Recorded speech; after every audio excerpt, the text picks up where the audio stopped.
देखो, टाइम की बर्बादी नहीं करेंगे और वीडियोस जो हैं वो लेंदी हो सकती हैं, क्योंकि साथ के साथ अपन जितने भी क्वेश्चंस पॉसिबल हो सकते हैं उस टॉपिक से निपटाते हुए चलेंगे, ठीक है।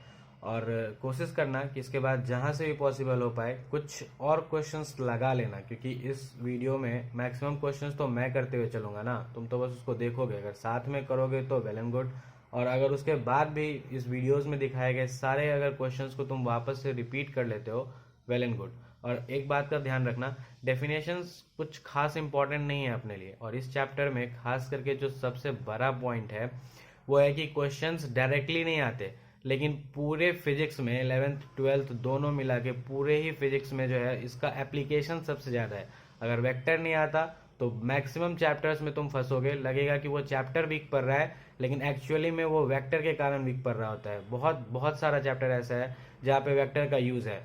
फिजिक्स में वेक्टर को तुम इग्नोर ही नहीं कर सकते, इसीलिए इस चैप्टर पे ध्यान हमको बस इतना देना है कि जितना भी इसका एप्लीकेशन पार्ट है ना, अगर वहां पे जब एप्लीकेशन का यूज आए वेक्टर का, तो हमारा वो चैप्टर इसके एप्लीकेशन की वजह से खराब ना हो। हाँ, तुम्हारे जो नॉर्मल कोचिंग्स के टेस्ट होते हैं उस कोचिंग में भर भर के इसके क्वेश्चन आते हैं, मैं बता दूंगा कौन कौन से टाइप के क्वेश्चन आते हैं। वो मैक्सिमम टाइम तुमको एक ही टाइप का क्वेश्चन रिपीट होता है, लेकिन अगर मुझसे पूछोगे तो इसका जो मेन क्वेश्चन आता है वो है तुम्हारा वेक्टर का एप्लीकेशन का, जो बहुत सारे चैप्टर में यूज होने को दिखेगा तुमको, ठीक है। देखो, कुछ नॉन इम्पॉर्टेंट पॉइंट्स हैं, पर बहुत उसको लाइटली नहीं लेना है, क्योंकि डेफिनेशंस जरूरी होती हैं, पर उसको हम बस देखते हुए चलेंगे कि क्या है नहीं है, बस एक माइंड में रख लेना कि क्या होता है, ठीक है। जैसे कि पैरेलल वेक्टर, पैरेलल वेक्टर क्या होता है? देखो, जब दो वेक्टर बीच में दोनों के 0 डिग्री का एंगल बने, वेक्टर क्या है नहीं है वो तुमको पता है, जिसके पास मैग्नीट्यूड हो और डायरेक्शन भी हो। ये सब बेसिक बातें हैं, ये क्रैश कोर्स है तो तुमको पता ही होंगी ये चीज़ें। अब देखो, पैरेलल वेक्टर क्या है? ये जो है वो है पैरेलल वेक्टर। अगर दोनों के बीच में 0 डिग्री का एंगल बन रहा हो तो वो होता है पैरेलल वेक्टर।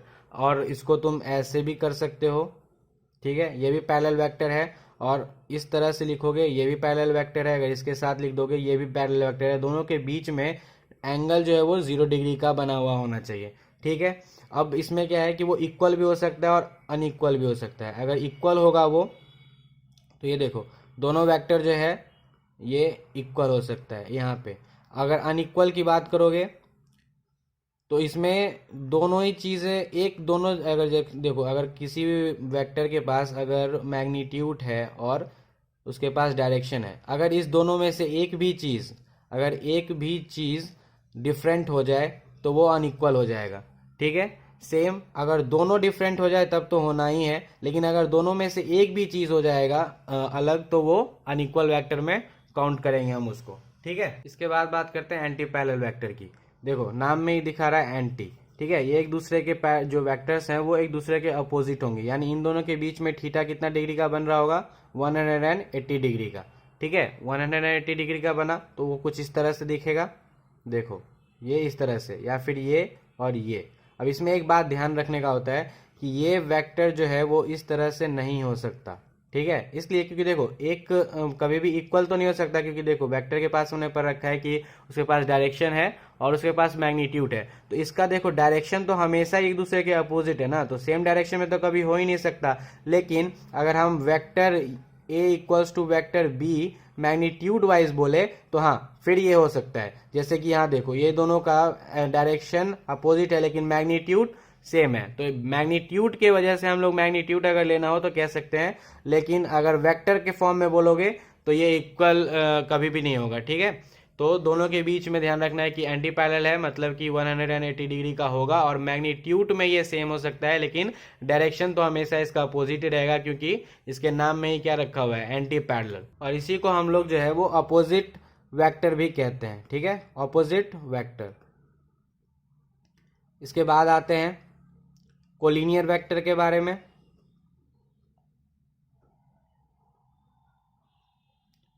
तो इसका डेफिनेशन कहता है कि vectors lie along a line are collinear vector. मतलब क्या है कि एक लाइन में आना चाहिए, ठीक है, एक लाइन में।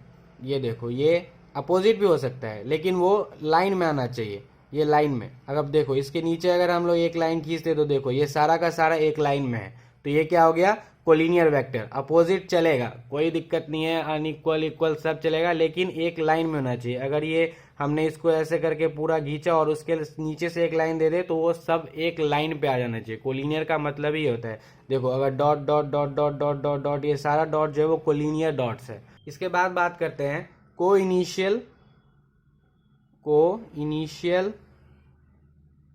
एंड को टर्मिनल वेक्टर की। देखो इसको समझना बहुत ही आसान है। अगर तुम कभी किसी चौराहे पे गए हो और अपने दोस्त से मिले हो तो तुमको बहुत अच्छे से समझ में आ जाएगा। चौराहा क्या होता है, ये देखो चार तरफ से हम लोग आते हैं, सेम चीज है। इसमें अगर मान लो इधर से आया एक दोस्त, इधर से आया एक दोस्त, अगर इधर से आया एक दोस्त और एक इधर से आया एक दोस्त, तो सब आके मिला एक जगह, मतलब सबका पाथ जो कहीं से शुरू हुआ था वो टर्मिनेट हुआ एक पॉइंट पे, इस जगह पे आके। तो ये सारा हो गया को टर्मिनल। अब हम लोग मिल चुके हैं, जब दोस्तों से मिल लिया हमने तो फिर वहां से वापस भी तो जाएंगे ना, तो जहां पे मिल रहे थे उसी पॉइंट से तो फिर वापस भी जाएंगे। तो ये हमारा स्टार्ट हो गया। अब जाने के लिए इनिशियल शुरुआत किया हमने, यहाँ से जाने का एक ही पॉइंट से निकले थे तो शुरुआत किया एक ही जगह से निकलने का, तो ये हो गया तुम्हारा को इनिशियल, और जहां पे आके मिले थे वो हो गया टर्मिनल। ठीक है, तो ये हो गया को इनिशियल और ये को टर्मिनल। ठीक है, इस चीज को ध्यान रखना है कि बस उसका जो मिलने का पॉइंट होगा और जहां से वो स्टार्ट कर रहे हैं वो दोनों पॉइंट सेम होगा। तो अभी जो दोस्त मिलके वापस जा रहे थे, ठीक है, तो वो देखो यहां से मिलके वापस जाना शुरू किया था उन्होंने। ठीक है, ये पोजीशन थी उनकी। अब देखो थोड़ा दूर चल भी तो लेंगे ना वो। ठीक है, मान लो थोड़ा दूर चलते हुए गए, थोड़ा दूर चलते हुए गए। ठीक, मान लो इस तरह से भी देखो, अगर ये चौराहा पे मिले थे, ठीक है, यहाँ से थोड़ा दूर वो जा चुके हैं, यहाँ से भी थोड़ा दूर जा चुके हैं, और यहाँ से भी थोड़ा दूर जा चुके हैं, यहाँ से भी थोड़ा दूर जा चुके हैं। ठीक है, तो अब मुड़ के पीछे जब उन्होंने देखा तो उनको सब एक दूसरे के सामने दिखना चाहिए। ठीक है, तो देखो, तो इसी से हमारा नेक्स्ट वेक्टर जो आता है वो है कॉन्करेंट वेक्टर। इसमें क्या होता है कि जो इसका डेफिनेशन है कि लाइन ऑफ एक्शन, ठीक है, line of action passes through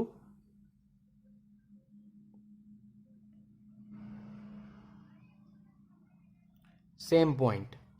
ठीक है, तो जहां हमने को टर्मिनल ये को इनिशियल को खत्म किया था, तो जब वो को इनिशियल जब दोस्त मिलके वापस जा रहे थे तो वो पीछे मुड़ के जब देखेंगे तो वो पॉइंट जहां से उन्होंने स्टार्ट किया था वो उनका पाथ जो है वो ट्रेस किया जा सकता है। मान लो अगर वो मडी एरिया पे चल रहे होंगे तो वो अपने फुटप्रिंट्स को अगर देखेंगे, मान लो अगर हम आगे सारे दोस्त जो हैं वो आगे चल दिए तो हमारा फुटप्रिंट्स तो बनते जाएगा ना। तो हमने जहां से स्टार्ट किया था जो सेंटर से, तो वो हमारा फुटप्रिंट जो है वो दिखेगा कि सारे दोस्तों का फुटप्रिंट जो है वो एक जगह पे आकर के मिल रहा है। वही हुआ हमारा जो फुटप्रिंट बन रहा है, वही हमारा हुआ लाइन ऑफ एक्शन। अगर वो सेम पॉइंट पे जाके मिल रहा है तो वो कॉन्करेंट वेक्टर के केस में पॉसिबल है। इसके बाद आता है हमारा कोप्लेनर वेक्टर।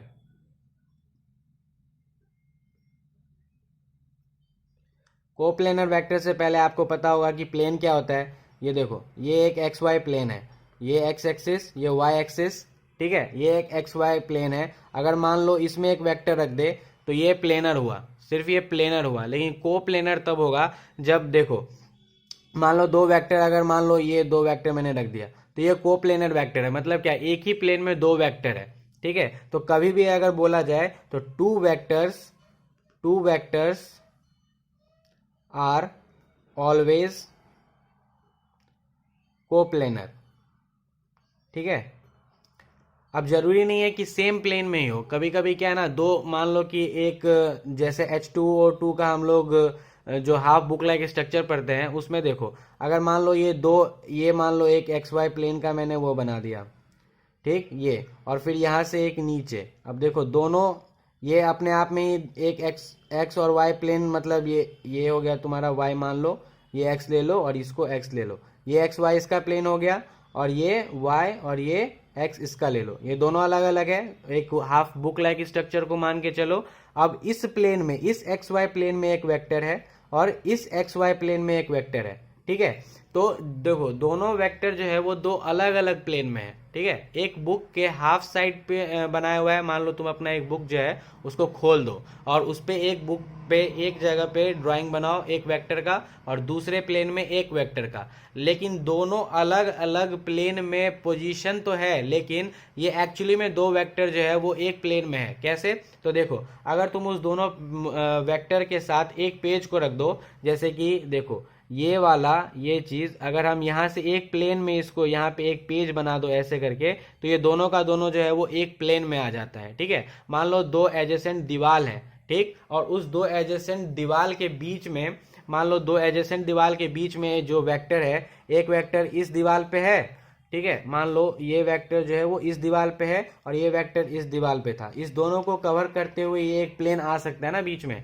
अगर मान लो दो एडजेसेंट है, ये मेरा एक दीवार और नीचे वाला एक्स वाई प्लेन अपना कॉपी का हो गया और ये एक जो पेन का है। अब यहाँ पे ये वाला वेक्टर इस पेन में था और ये वाला वेक्टर जो है वो इस कॉपी के प्लेन में है मान लो, तो दोनों को ये प्लेन जो एक नया प्लेन बना है वो दोनों एक ही, ये तो एक्स वाई प्लेन ही है। अब ये एक्स वाई प्लेन जो है इस दोनों वेक्टर को आपस में कैरी कर रहा है, ठीक है। तो प्लेन कोई भी हो फर्क नहीं पड़ता है, लेकिन अगर पूछा जाए कि दो वेक्टर, तो दो वेक्टर जो है वो हमेशा ही को प्लेनर होंगे। दो वेक्टर कहीं भी हो उसको एक प्लेन में लाया जा सकता है। इसके बाद जो है वो आता है एक्सियल वेक्टर। एक्सियल वेक्टर का आपको काम जो है वो रोटेशन में आएगा, मैक्सिमम काम उसका वहीं पे है, रोटेशन चैप्टर जब अपन पढ़ेंगे उस टाइम।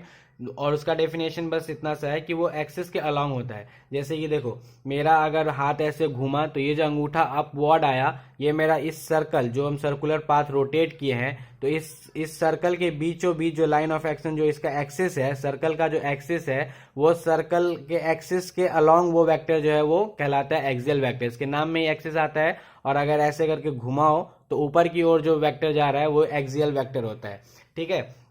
अब आता है बात की पैरेलल का एडिशन। उससे पहले एक चीज और ध्यान देंगे कि हम कोई भी वेक्टर को जो है वो पैरेलली कैसे भी शिफ्ट कर सकते हैं, ठीक है। पैरेलली कैसे भी शिफ्ट कर सकते हैं। अगर ये वेक्टर यहाँ है, इसको यहाँ रख दो, इसको यहाँ रख दो, या फिर यहाँ रख दो, या यहाँ रख दो, यहाँ रख दो, कोई भी फर्क नहीं पड़ेगा इस वेक्टर के बीच में। इसको कहीं भी रख सकते हो पैरेलली, लेकिन पैरेलल होना चाहिए। पैरेलल का मतलब हमने पहले पढ़ चुके हैं कि पैरेलल वेक्टर के बीच में जो थीटा का वैल्यू है वो 0 होना चाहिए, उससे चेंज होगा तो फिर वो पैरेलली शिफ्ट नहीं कहलाएगा, ठीक। इसके बाद हम लोग देखेंगे कि एंगल कैसे पहचाने, दो वेक्टर के बीच में एंगल कैसे पहचाना जा सकता है। बहुत बार हम लोग क्या करते हैं ना, जो मेन एंगल दिया रहता है उसको ही जोड़ देते हैं। तो अभी हम उसको देखेंगे कि किस इजी तरीके से उसको समझ सकते हैं ताकि आगे दिक्कत नहीं हो, और खास करके तो एंगल वाला प्रॉब्लम बहुत ज़्यादा प्रॉब्लम है। आओ देखते हैं कि वेक्टर के एंगल्स को हम लोग कंसीडर कब करेंगे। जब ये वेक्टर, ये एक्चुअली में इसका हेड होता है, ये हेड वाला पार्ट है और ये टेल वाला पार्ट है। तो जब भी दो टेल के बीच में दिया हो एंगल तब हम लोग उसको कंसीडर करेंगे, और या फिर दो हेड के बीच में हो तब उसको कंसीडर करेंगे। मान लो कुछ इस तरह से फिगर बनता है, तो ये टेल और ये टेल, इस दोनों के बीच में अगर एंगल दिया हुआ है तो हम लोग इसको कंसीडर करेंगे। अगर मान लो ये एक हेड है और ये एक हेड है, इस दोनों के बीच में अगर दिया हो तब भी हम इसका एंगल कंसीडर करेंगे। लेकिन वहीं अगर केस जो है वो इस तरह का दे दे, हेड और हेड पे टेल, ठीक है ना, हेड पे टेल, तो यहाँ पे जो एंगल बन रहा है ना, अगर मान लो हमको दिया हुआ है 60 डिग्री, तो हम लोग यहाँ पे इस चीज को एंगल को कंसीडर नहीं करेंगे, ये एक्चुअल एंगल नहीं है। हमारा एंगल का कंडीशन क्या है, या तो वो दो हेड के बीच में होना चाहिए या दो टेल के बीच में होना चाहिए, दो हेड के बीच में या दो टेल के बीच में। तो हम लोग क्या करेंगे, इसको हम लोग पहले यहाँ पे इस वाले पॉइंट पे बात कर चुके हैं कि इसको पैरेलली शिफ्ट कर सकते हैं। तो ये लो, इसको पैरेलली शिफ्ट कर दो, मान लो पैरेलली शिफ्ट कर दो या बढ़ा दो आगे। अब जो इन दोनों के बीच में एंगल बनेगा ना, वो होगा असली एंगल। तो इसको तो हम अपन बेसिक मैथ जो पढ़ चुके हैं उससे निकाल लेंगे कि एक लाइन है, इस दोनों के बीच में एंगल बनता है 180 डिग्री, तो ये 120 का, ठीक। तो ये जो एंगल बना है ना थीटा, ये जो थीटा बना है ये एक्चुअल एंगल होगा। तो इस बात का ध्यान रखना कि एंगल उसको ही कंसीडर करेंगे जो दो टेल के बीच में हो या फिर दो हेड के बीच में हो, ठीक है। इसके अलावा अगर दिया होगा तो हम लोग उसको पैरेलली शिफ्ट करके एंगल निकाल लेंगे। देखो जैसे हमारे सामने ये क्वेश्चन है कि find the angles between the vector, ठीक है। अब दो कंडीशन था हमारा, एंगल जब भी बनेगा वो बनेगा टेल और टेल के बीच में या फिर हेड और हेड के बीच में। तो यहाँ पे जो भी वेक्टर है वो एक हेड के ऊपर एक टेल रखा हुआ है, तो इससे हम एंगल तो नहीं निकाल सकते, लेकिन हमने क्या बोला था कि हम हर लाइंस को एक्सटेंड कर सकते हैं, वेक्टर को पैरेलली शिफ्ट कर सकते हैं। तो देखो ये जो है, ये चीज़ जो यहाँ पे बना हुआ है, अगर इसको इस तरह से रीड्रॉ करो, ठीक है, ये रहा। अब इसको अगर एक्सटेंड कर देंगे, ठीक है, हर तरफ एक्सटेंड कर दो, थोड़ा थोड़ा थोड़ा थोड़ा एक्सटेंड करो। ये देखो ये रहा एक्सटेंड, इसको यहाँ से एक्सटेंड और इसको यहाँ से एक्सटेंड, ठीक है, सबको थोड़ा थोड़ा एक्सटेंड कर दिए। तो अब देखो ये जो वेक्टर है इसका टेल यहाँ है और ये वाला जो ग्रीन वाला वेक्टर है इसका टेल यहाँ पे है। तो दो टेल के बीच में बनने वाला एंगल निकाल सकते हैं। मान लो इसका कुछ ना कुछ एंगल दिया हो, मान लो ये 60 डिग्री दिया हुआ, ठीक है, तो ये 60 डिग्री दिया हुआ है, मान लो ये 60 डिग्री है और फिर से वही रूल 180 डिग्री सम, तो ये बन गया 120 डिग्री। सेम यहाँ पे है, एक्सटेंड कर दिए, तो अब इसका टेल और इसका टेल सेम, तो ये 60, अगर मान लो ये 60 और यहाँ पे अगर आ गया तो ये 60, ये एक राइट एंगल ट्रायंगल है 90 डिग्री, ठीक। यहाँ पे भी सेम आ जाएगा, इसको एक्सटेंड कर दिए, इस दोनों के बीच में ये 60, तो ये ये वाला 120 और ये 120, तो तीनों का एंगल निकल गया। लेकिन उससे पहले क्या था, तो दो टेल के बीच में जो भी बनेगा वो एंगल अपने को निकालना होता है, दो टेल या दो हेड के बीच में। सेम उसके आगे वाला में देखो, वहां पे क्या है, एक राइट एंगल के फॉर्म में एक शेप बना हुआ है, ये इस तरह से, ठीक है। अब इसको भी एक्सटेंड करके देख सकते हैं, अगर इसको एक्सटेंड करेंगे तो ये देखो ये रहा और इसको, ये वाला नहीं, इस वाले को एक्सटेंड करो, इस वेक्टर्स को एक्सटेंड करना है, ठीक है। वेक्टर्स को एक्सटेंड कर दिए, ये कितना था, ये 90 था, तो ये 90, अब ये 45, तो ये 135, 135, ये 45 आइसोसेलेस ट्रायंगल, फिर ये वाला 135, ठीक है, एंगल निकल गया। बस एक्सटेंड करना है और रूल याद रखना है कि दो टेल के बीच में या टू हेड्स के बीच में जो एंगल बनेगा वो होता है एंगल, ठीक है। तो वेक्टर्स के बीच में जब भी एंगल निकालना हो तो हम लोग एक्सटेंड कर सकते हैं और ध्यान रखना है कि दो टेल और दो हेड के बीच में एंगल को मेजर करेंगे। देखो अब जो हमारे सामने आता है वो यूनिट वेक्टर का काम ही है बस डायरेक्शन को डिनोट करना, ठीक है। जब भी डायरेक्शन के बारे में बात करेंगे तो ये यूनिट वेक्टर आएगा और इसको हम लोग कैप से डिनोट करते हैं, जैसे A cap, B cap, A B cap. अगर कैप लग जाएगा उसके ऊपर, ये होता है कैप, अगर उसके ऊपर एक कैप लग जाएगा, इस तरह से कैप को डिनोट करते हैं, तो वो यूनिट वेक्टर कहलाएगा, ठीक है। अब देखो वेक्टर है तो इसके पास मैग्नीट्यूड तो होगा ही होगा और डायरेक्शन भी होगा, तभी वो वेक्टर कहलाएगा। लेकिन इस वेक्टर, ये एक ऐसा वेक्टर है जिसका कि मैग्नीट्यूड यूनिट के बराबर होता है, ठीक है, इसलिए हम लोग इसको यूनिट वेक्टर बोलते हैं। और vector upon its magnitude is equals to unit vector. Unit vector बहुत काम आएगा, इस पर न्यूमेरिकल अपन वापस से करेंगे, अभी जस्ट करेंगे, बस एक बार एडिशन ऑफ वेक्टर कर लेते हैं, उसके बाद दोनों को कंबाइन करके इस पे ढेर सारा एक साथ क्वेश्चन करेंगे, फिर आगे बढ़ेंगे सब्सट्रैक्शन पे। उससे पहले एक साथ दोनों का क्वेश्चन लगा लेंगे। तो देखते हैं सबसे पहले कि एडिशन ऑफ वेक्टर। देखो एडिशन ऑफ वेक्टर जो है वो कुछ नहीं है, दो वेक्टर का सम है। अगर मान लो कि एक वेक्टर जो है वो ये है वेक्टर ए और एक वेक्टर है वेक्टर बी, इस दोनों वेक्टर को जोड़ना है अपने को, ठीक है। तो उसके लिए जो है दो लॉ दिया गया है, एक ट्रायंगल लॉ और एक पैरेललोग्राम लॉ, ठीक है। दोनों का रिजल्ट सेम ही है, डिराइव करने का जरूरत है नहीं अपने को, बस एक बार फिगर देख लो कि कैसा दिखता था। बस एक ध्यान रखना कि ट्रायंगल लॉ में जो है वो वेक्टर को हेड के ऊपर उसका टेल रखते हैं, ठीक है, और जो पैरेललोग्राम है उसमें टेल के साथ उसका टेल रखते हैं। और एक पैरेललोग्राम यहां से बना लो और जो इसका डायगोनल होगा ना वो रिजल्टेंट को शो करेगा। और यहाँ पे देखो इस लाइन में चल रहा है ये ट्रायंगल, इसके अपोजिट डायरेक्शन में इसका हेड जब मिलेगा तो वो रिजल्टेंट को शो करेगा, जो कि होगा A vector plus B vector का सम। यहाँ पे R A vector plus B vector का सम, ये रिजल्टेंट वेक्टर हो जाएगा। वेक्टर का सम जोड़ोगे तो वो वेक्टर ही रह जाएगा। बस इस चीज को ध्यान रख लेना कि ये है। अब देखो एक चीज जहां पे कंफ्यूजन होता है, दोनों का रिजल्ट तो सेम ही है, किसी भी लॉ से निकालो रिजल्ट सेम ही है, जो कि रिजल्ट जो दिया गया है वो है resultant equals to A square plus B square plus 2ab cos theta, ठीक है। और ये अंडर रूट में, ये जो ए बी हम लोग बात किए वो वेक्टर है, ये ए वेक्टर, ये बी वेक्टर, ए वेक्टर, ये बी वेक्टर, ठीक।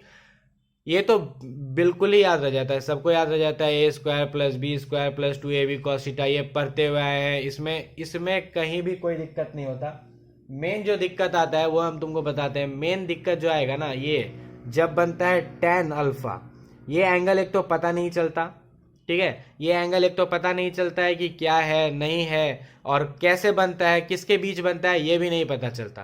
तो ये देखो, इसको हमेशा लिख ही लो कि ये वेक्टर, ये जो है ये वेक्टर ए, मतलब जो नीचे है वेक्टर ए और रिजल्टेंट आर के बीच का एंगल होता है, ठीक है। अब देखो इसका जो फॉर्मूला है जो दिया गया है वो क्या होता है, देखो मान लो ये हमारा क्या था, बी वेक्टर, ये ए वेक्टर। अब देखो, ये देखो, तो इसका जो फॉर्मूला निकल के आता है वो क्या होता है, देखो बी साइन थीटा अपॉन, ठीक है, ए प्लस बी कॉस थीटा, ये हो जाता है tan अल्फा। लेकिन ये याद नहीं रहता ना, ये लिखने के लिए तो हो गया ये, लेकिन याद नहीं रहता। अगर इसको हम लोग थोड़ा सा ध्यान दें तो तुमको हमेशा के लिए याद रह जाएगा। देखो ट्रायंगल लॉ में जो ये अपना वेक्टर बी है, देखो इसको इसके नीचे ये गिराओ, थोड़ा सा एक्सटेंड करो, इसको रेजोल्यूशन ऑफ वेक्टर तो पढ़ चुके होगे ना, तो रेजोल्यूशन ऑफ वेक्टर से इसको रेजोल्यूशन से इसको ये बनाओ, ये रहा वेक्टर बी। और जो ये वेक्टर बी का जब नीचे बनता है तो ये क्या होता है, बी कॉस थीटा, और ये बी साइन थीटा। जो वेक्टर बी बना ये बी साइन थीटा, अगर कैपिटल ले लो, ये कैपिटल ले लो, तो ये देखो जब हम लोग प्रोजेक्शन बनाते हैं तो ये देखो, ये रहा अपना वेक्टर बी, इसका ये नीचे आ गया तो ये नीचे वाला बी कॉस थीटा और सामने बी साइन थीटा। सेम चीज वहां लेंगे। अब देखो हम लोग क्या लिखते हैं, tan theta perpendicular upon base. Perpendicular में क्या है, तो देखो बी साइन थीटा, परपेंडिकुलर में क्या है, बी साइन थीटा, और ये नीचे जो आ गया बेस, तो बेस में क्या है, बी साइन थीटा प्लस ये। अगर इस ट्रायंगल को अगर पूरा ऐसे देख लो ये चीज, तो हमारे पास क्या आ जाता है, देखो बी साइन थीटा, फिर ए प्लस बी कॉस थीटा, और ये रहा थीटा, तो ये रहा मतलब अल्फा ले लो, तो tan अल्फा, तो tan alpha equals to perpendicular upon base. ये भी है, ये परपेंडिकुलर अपॉन बेस, परपेंडिकुलर अपना ये था साइन थीटा और ये दोनों का सम। तो इस तरह से याद रह जाएगा तुमको, ठीक है। बस थोड़ा सा ट्रायंगल लॉ को याद रखना, उसको एक्सटेंड कर दोगे मिल जाएगा, नहीं तो हमेशा बार बार तुमको ये फॉर्मूला आएगा क्वेश्चन में, तुम भूल जाओगे, बनेगा नहीं क्वेश्चन, ठीक है। तो अब इस पे बहुत सारा हम लोग न्यूमेरिकल बना करके देखते हैं, और एक सीरीज अभी चलाएंगे कि पूरा बहुत लंबा चलेगा, तो कॉपी कलम अब तैयार रख लो और क्वेश्चन बनाओ साथ में। तो यार शुरुआत करते हैं एक बेसिक से फॉर्मूले पे। देखो इसमें बोल रहा है कि दो वेक्टर हमारे पास दिया हुआ है जिसका कि रिजल्टेंट का मैग्नीट्यूड निकालना है, जिसमें वेक्टर ए ये है, वेक्टर बी ये है। अब बेसिक सा फॉर्मूला जहां हम लोग निकालते थे कि ए प्लस बी वेक्टर का जो रिजल्टेंट है वो कितना है, तो उसके लिए हमने फॉर्मूला डिराइव कर रखा है कि A square plus B square plus 2ab cos theta, ठीक है। जहाँ पे हम लोग के पास पहला एंगल दिया हुआ है कि 60 डिग्री के लिए निकालो, यहाँ पे थीटा 60 है, तो बस पुट कर दो पहला एंगल, चलो मान लो 3 का स्क्वायर प्लस 4 का स्क्वायर प्लस 2 इंटू 4 इंटू 3 और कॉस 60 1/2, बस ये अपने पास कट गया, और ये हो गया 9, ये हो गया 16, ठीक है, और ये बचा अपने पास 4 इंटू 3 12, तो ये जुड़ के आता है √37, ठीक है। फिर दूसरा अपने पास एंगल दे रखा है कि 90 डिग्री पे, जब थीटा कितना है 90 डिग्री, तो कॉस, क्योंकि यहाँ पे कॉस का वैल्यू रखना है, तो कॉस 90 होता है 0, तो कॉस 90 का वैल्यू है 0, यानी कि अगर इसको यहाँ पे पुट करे तो ये वाली टर्म जो है वो पूरी की पूरी हो जाएगी टेंस टू बी 0। तो अपने पास बचेगा क्या, resultant equals to A square plus B square, उसके बाद इसको पुट कर दो 3 का स्क्वायर प्लस 4 का स्क्वायर, ठीक है, ये बन के आएगा 25 रूट, और अपने पास ये फाइनल रिजल्टेंट की वैल्यू मैग्नीट्यूड जो है वो आर रिजल्टेंट का मैग्नीट्यूड आ गया। ठीक है, बेसिक सा फॉर्मूला है। और अगर बात करोगे इस क्वेश्चन के इस रिजल्ट की, तो इसको तुम याद भी रख सकते हो कि जब भी दो वेक्टर जो है वो 90 डिग्री पे है तो उनका जो सम होगा वो इसके बराबर होगा। ये काम आएगा तुम्हारे पास जल्दी करने के लिए। ठीक है, A square plus B square under root, क्योंकि 90 वाली टर्म तो जीरो हो ही जानी है, उसके बाद बचता ही अपने पास ए स्क्वायर प्लस बी स्क्वायर। तो ये बेसिक फॉर्मूला पे एक बेसिक सा क्वेश्चन है। इसके बाद देखो, ये एक टाइप का और क्वेश्चन है जिसमें बोल रहा है कि एक वेक्टर है 2 न्यूटन का, एक 3 न्यूटन का, और उसका रिजल्टेंट हमें इस बार पहले से दे रखा है, और उसका एंगल, उन दोनों के बीच जो एंगल बन रहा है वो बताने को कह रहा है। तो अब देखो, रिजल्टेंट दे रखा है उन्होंने 4। ठीक है, उन्होंने रिजल्ट दे रखा है 4, और हमारा फॉर्मूला क्या होता है उसके लिए, रिजल्टेंट के लिए A square plus B square plus 2ab cos theta. तो इसमें हमारे पास ये है, पर ये वाला चीज नहीं है और ये निकालना है। तो 4 1 पुट करेंगे इसको, 2 का स्क्वायर प्लस 3 का square plus 2 into 3 into cos theta. ठीक है, ये चीज अपन पुट कर देंगे। अब देखो, इस रूट को इधर ले जाओ तो ये स्क्वायर हो जाएगा, स्क्वायर बोथ साइड स्क्वायर कर दोगे, या तो इधर ले जाओ या फिर इसको बोथ साइड स्क्वायर कर दो। अगर दोनों साइड स्क्वायर करोगे तो ये रूट हट जाएगा, तो ये हो गया 16। ये बचा अपने पास 4 प्लस ये 9 प्लस 4 इंटू 3 कॉस थीटा। तो ये हो गया 16, 13 और प्लस 12 कॉस थीटा। अब ये इस साइड शिफ्ट, तो 3 12 कॉस थीटा 1/4 कॉस थीटा। अब यहीं छोड़ के मत आ जाना, ठीक है ना, क्योंकि उसने पूछा है कि एंगल बिटवीन कितना होगा, मतलब थीटा मांग कर रहा है। तो बेसिक मैथ से ये शिफ्ट हो जाएगा और theta equals to cos inverse 1/4। ये हमारा फाइनल आंसर होगा। ठीक है, थीटा एक क्वेश्चन तुमको वहां मिलेगा भी 1/4 का, और लगा मत आना। ठीक है, तो कॉस थीटा कॉस इनवर्स 1/4 ये रहेगा हमारा आंसर। देखो, इस क्वेश्चन का जो पहला पार्ट है वो तुम कर लोगे, और जो हम लोग पढ़ते हैं अभी पिछले 2 क्वेश्चन से वही है। इसमें दे रखा है 4 न्यूटन 6 न्यूटन और एंगल 60 पे उसको रखा गया है। अब जो दूसरा पार्ट का क्वेश्चन है ना, वो इंपॉर्टेंट है, वो तुम्हारे लिए नया भी है। ये देखो, angle between resultant vector and 4। तो हमने tan अल्फा का डेफिनेशन क्या बना पढ़ा था कि वो एंगल होता है जो रिजल्टेंट यानी r और a के बीच में बनने वाला है। ये देखो, ये चीज हमने पर रखा है, याद होगा तो ये देखो, ये वाला लिखा हुआ भी है, a और r के बीच में बनने वाला एंगल जो है वो tan अल्फा है। तो यहाँ पे क्या दे रहा है कि रिजल्टेंट और ये, तो इसको हम लोग जो है अभी इस केस में मानेंगे a, और बचा हुआ जो 6 हो गया वो हो गया b।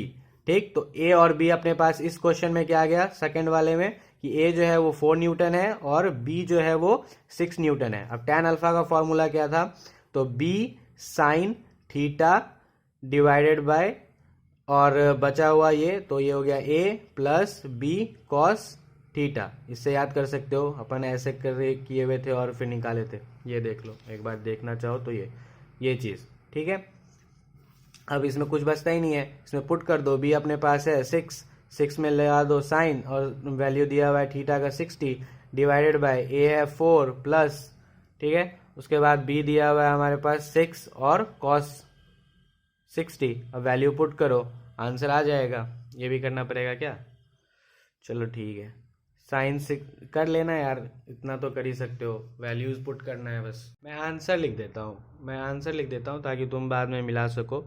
तो अल्फा हो जाएगा tan इनवर्स 3√3/7। ठीक है, ये इसका आंसर हो जाएगा। अब देखो, सेम जो है थर्ड केस, इसमें देखो, इसमें क्या बोला, रिजल्टेंट और वेक्टर, यानी ये वेक्टर हो गया अपने पास a और रिजल्टेंट के बीच में बनने वाला, ये हो गया tan अल्फा। ठीक है, tan अल्फा। तो अब जो हमारा a वेक्टर है वो हो गया 6, तो b वेक्टर हो जाएगा 4। तो a वेक्टर हो गया 6 और b हो गया 4।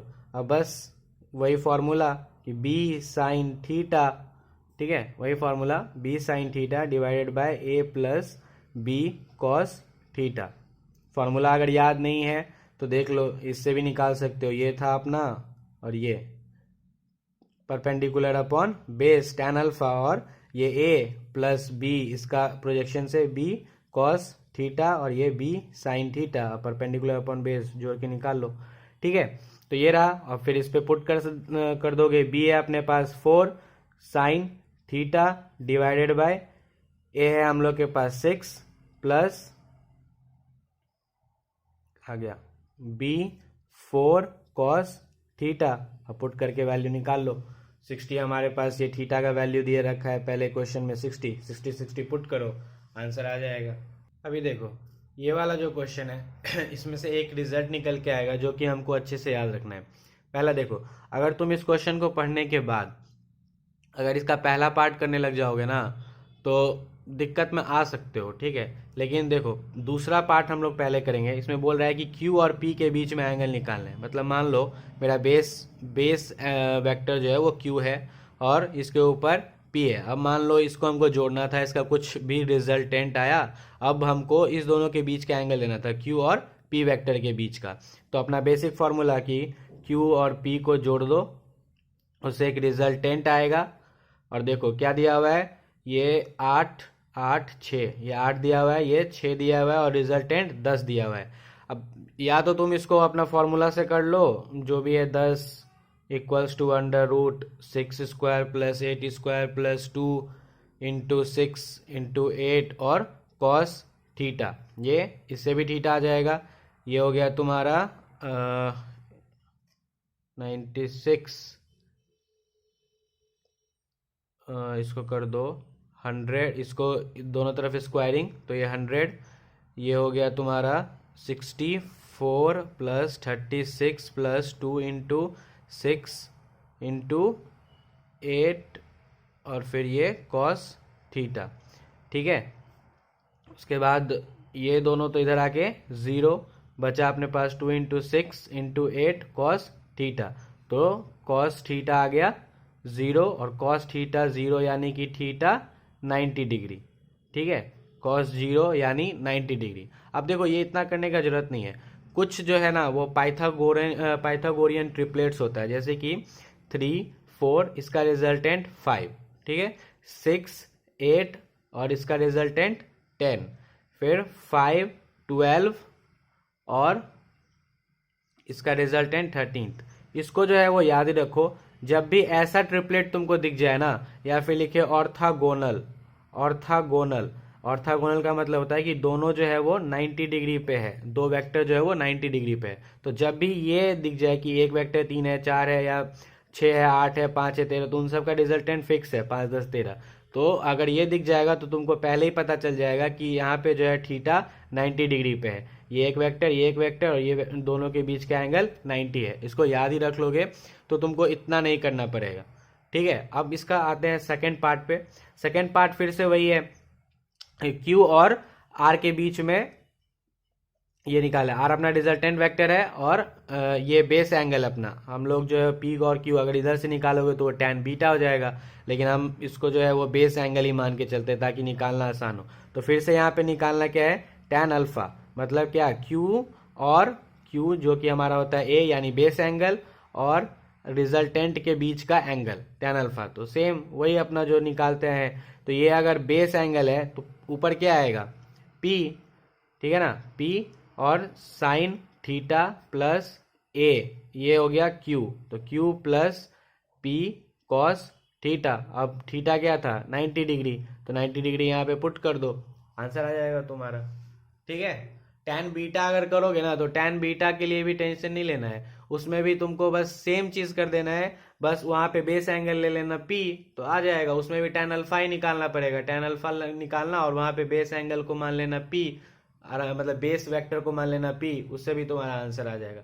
इसमें पुट करके देखो, आंसर बताओ कमेंट सेक्शन में क्या आ रहा है। ये जो नेक्स्ट क्वेश्चन है देखो, इसके लिए तो मैंने ट्रिक भी अपलोड किया हुआ है, और फिर से देख लो, जब भी दो यूनिट वेक्टर का सम करना हो ना, तो जब भी दो यूनिट वेक्टर को ऐड करना हो तो उसके लिए हम लोग वो फॉर्मूला यूज नहीं करेंगे A square plus B square cos theta 2ab cos theta वाला, नहीं वो बेकार है। इसके लिए हम लोग जो है ये यूज करेंगे 2a cos theta by 2 equals to resultant, ये वाला।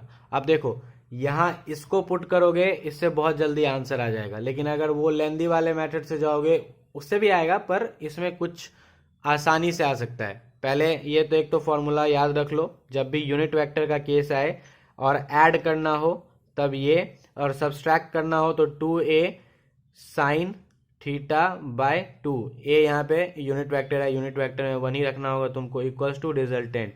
याद रखने के लिए जब भी सब्सट्रैक्ट करना हो तो ऐसे सब्ट्रैक्ट, ये ट्रिक मैंने पहले भी अपलोड किया हुआ है, ठीक है। अब देखो बेसिक से चलते हैं ताकि तुम देख लो एक बार। अब वन, दोनों का मैग्नीट्यूड तो 1 1 हो गया। अब हम लोग के पास दिया हुआ है इसका रिजल्टेंट √3 अंडर रूट 1² + 1² + 2 × 1 × 1 और ये कॉस थीटा। अब एंगल निकालना है, ये लो, ये हो गया 3, दोनों तरफ स्क्वायर कर दो, 2 + 2 कॉस थीटा, ये इधर चला गया 1, फिर 2, या फिर एक काम करो दोनों में से कॉमन ले लो, ठीक है, दोनों में से कॉमन ले लो, तो ये हो गया तुम्हारा 1 + 1 मतलब कॉस थीटा, और यहाँ आ गया 3/2। अब ठीक है, 1 + 1 कॉस थीटा 3/2। अब ये वाला 1 इधर माइनस, तो 3/2 - 1 = कॉस थीटा, ये अपने पास बच गया 1/2 = कॉस थीटा। अब देख लो थीटा की वैल्यू कॉस में 1/2 कितनी होती है, 60 डिग्री, ठीक है, ये 60 डिग्री, ये आ गया थीटा का वैल्यू। यहाँ से बस इसको दोनों में से 2 कॉमन ले लोगे तो 1 1 1 बचेगा, और ये इधर शिफ्ट कर दिए, ठीक है। अब देखो इससे तो इतना सारा टाइम लगा, लेकिन इससे करके देखो बिल्कुल भी टाइम नहीं लगेगा, मैं दिखाता हूँ तुम। अभी देखो इस पे पुट करके देखते हैं, देखो 2a cos थीटा बाई 2 = √3, ये तो 1 हो गया, तो 2 cos थीटा 2/√3, इसको जो है वो यहाँ शिफ्ट करो, तो cos थीटा 2/√3/2, और cos में √3/2 कितना होता है 30, और वो कौन सा एंगल, कौन सा थीटा है जिसको डिवाइड देंगे तो ये 30 बन जाएगा, तो वो थीटा = 60। अगर तुम यहाँ पे रख के देखो cos 60/2 तो ये आता है cos 30 डिग्री, ठीक है। तो ये जो वैल्यू है वो किसका है, 30 डिग्री का ही है। या फिर तुम ये देखो ये वाला वैल्यू रूट cos 30 कितना होता है, √3/2, तो √3/2 किसका हो सकता है 30, वो कौन सा एंगल है जिसका कि डिवाइड करेंगे 2 से तो वो 30 आ जाए, तो वो 60, अगर 60 को डिवाइड करते हैं 2 से तो वो 30, यानी कि जो हमारा थीटा है, थीटा कितना आ गया 60 डिग्री, हमें तो थीटा निकालना है ना, तो वो थीटा जो इसके जगह पे पुट हुआ है, तो वो कौन सा एंगल है जिस पे आ सकता है, तो वो है 60, ठीक है। थोड़ा सा इसमें तुमको ध्यान रखना पड़ेगा कि ये कौन सा हो सकता है। अगर इसको मैं छुपा दूं, अब पूछूं तुमसे कि बताओ cos थीटा = √3/2 किसका है, तो तुम बोल दोगे 30, ठीक है, और मल्टीप्लाई भी, वैसे ये गलत है पर ये वाला चीज़ सही है। अभी देखो जो नेक्स्ट क्वेश्चन है इसमें बस एक ही चीज़ का बस ध्यान रखना है, देखो ये तो हम लोग करते ही आए हैं ये वाला चीज़, ठीक है, बस इसमें a और b का वैल्यू दिया हुआ है और ये हम अलग से निकाल लेंगे, तो 2b दिया हुआ है 2b, अब 2 का वैल्यू, b का वैल्यू कितना दे रखा है, यहाँ से इसको उठा के पुट कर देंगे तो हमारा जो ये 2b का वैल्यू आ गया वो 4। अब रिजल्टेंट r1, तो वैल्यू पुट कर दो, अगर इसका रिजल्टेंट निकालना है तो a तो पहले से ही 4 है, ठीक, तो 4 का स्क्वायर प्लस, और ये अभी बना लिया हमने इसको 2b, ये भी 4 अंडर रूट ले लो इसका स्क्वायर प्लस 2 × 4 × 4 × कितना डिग्री दिया हुआ है 60 डिग्री, cos 60 1/2, ठीक है, √16 × 3 मल्टीप्लाई कर लेना। फिर r2, उसमें भी सेम, इसमें तो कुछ करना है नहीं, ये वाला तो अपन करते ही आ रहे हैं, 4 का स्क्वायर प्लस उसके बाद 2 का स्क्वायर प्लस 2 × 4 × 2 × 1/2, क्योंकि cos 60 का वैल्यू, ये लो कट गया, और इसका आंसर आ जाएगा √28, जोड़ लेना, ठीक है। देखो इससे कुछ फ़र्क नहीं पड़ता है, अगर तुम इसको a को पहले लिख दो b को बाद में लिख दो, उससे कुछ फ़र्क नहीं पड़ता है, वो आंसर तुम्हारा जोड़ जाड़ के आ ही जाता है। उसके लिए पैनिक नहीं होना कि वो ये पहले लिख दे या वो बाद में लिख दे, उसके लिए कोई टेंशन नहीं है, वो हो जाता है, ठीक है। तो ये बेसिक सा रिजल्ट है, देख लो वही सेम फॉर्मूला है और बार बार बस कुछ फॉर्मेट्स चेंज हो रहे हैं। और हाँ, ये जो अपन ने किया था ये यहाँ पे यूनिट वेक्टर के लिए तो है ही, और ये एक्चुअली में इक्वल वेक्टर्स का फॉर्मूला है। अगर कोई भी जो ये वेक्टर अगर इक्वल हो, जैसे कि यहाँ पे 1 1 है, या फिर 5 5 हो, या फिर 4 4 हो, या 3 3 हो, या 2 2, जो भी दो इक्वल एंगल को अगर जोड़ना हो तो ये वाला फॉर्मूला यूज कर सकते हैं, या घटाना हो, सब्ट्रैक्ट करना हो, तब ये वाला फॉर्मूला यूज कर सकते हैं। और कुछ तो तुमको याद ही रखना है, जैसे 60 डिग्री पे, 90 डिग्री पे, 120 डिग्री पे और 180 डिग्री पे अगर दो वेक्टर 60 पे हो तो उसका रिजल्टेंट √3, और जो भी उसका वेक्टर होगा वो आगे लगा देना, फिर √2, और यहाँ पे 1 और इंटू जो भी वेक्टर हो वो, 180 पे 0। ठीक है, तो ये वाला मैंने ट्रिक में अलग से अपलोड किया है, इसलिए मैंने इसमें मेंशन नहीं किया है। जब भी दो इक्वल वेक्टर को ऐड करना हो तो इस फार्मूले का यूज़ हम लोग कर सकते हैं, और इसका अलग से मैंने ट्रिक भी अपलोड किया हुआ है, इसलिए मैंने इसमें इसको कंसिडर करना ज़्यादा जरूरी नहीं समझा। अभी देखो कुछ स्पेशल केसेस, ठीक है।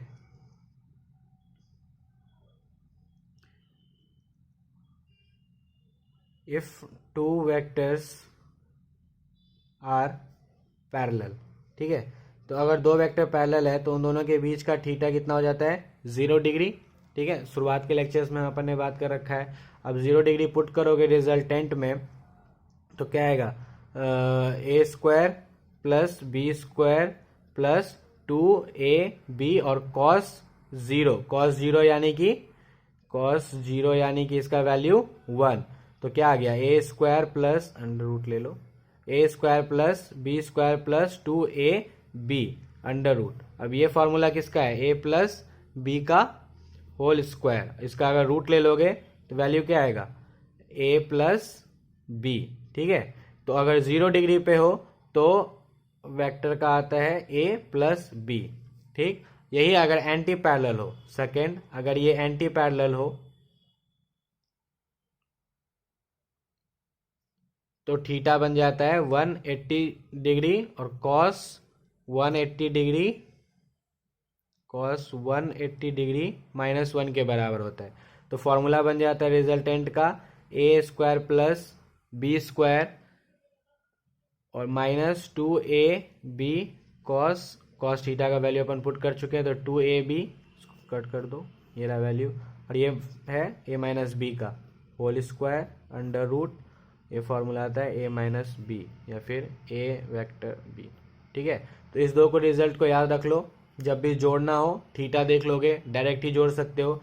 यही अगर तीसरा केस देखोगे जो कि 90 डिग्री पे हो, अगर कोई 90 डिग्री पे हो, थीटा 2 और दो एंगल अगर 90 डिग्री थीटा हो, तो हम लोग ये बात पहले कर चुके हैं, a² प्लस b² और ये अंडर रूट में ये a प्लस b का वेक्टर का रिजल्टेंट है।